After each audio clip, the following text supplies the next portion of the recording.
இறை வார்த்தை மத்தேயு நற்செய்தி பிரிவு 21 இறை சொற்றொடர்கள் 23 முதல் 27 முடிய.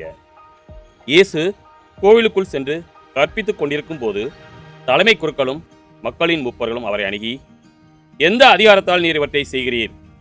இந்த அதிகாரத்தை உமக்கு கொடுத்தவர் யார் என்று கேட்டார்கள். இயேசு அவர்களுக்கு மறுமொழியாக, நானும் உங்களிடம் ஒரு கேள்வி கேட்கிறேன். நீங்கள் அதற்கு மறுமொழி கூறினால் எந்த அதிகாரத்தால் இவற்றை செய்கிறேன் என்பதை நானும் உங்களுக்கு சொல்வேன். யோவானுக்கு திருமுழுக்கு அளிக்கும் அதிகாரம் எங்கிருந்து வந்தது?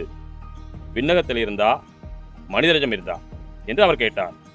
அவர்கள் விண்ணகத்திலிருந்து வந்தது என்போமானால் பின் ஏன் நீங்கள் அவரை நம்பவில்லை என கேட்பார். மனிதரிடமிருந்து என்போமானால் மக்கள் கூட்டத்தினருக்கு அஞ்ச வேண்டியிருக்கிறது. ஏனெனில் அனைவரும் யோவானை இறைவாக்கினராக கருதுகின்றனர் என்று தங்களிடையே பேசிக்கொண்டார்கள்.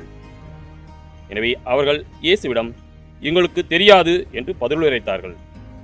அவரும் அவரிடம், எந்த அதிகாரத்தால் இவற்றை செய்கிறேன் என்று நானும் உங்களுக்கு கூற மாட்டேன் என்றார். கிறிஸ்துவின் நற்செய்தி.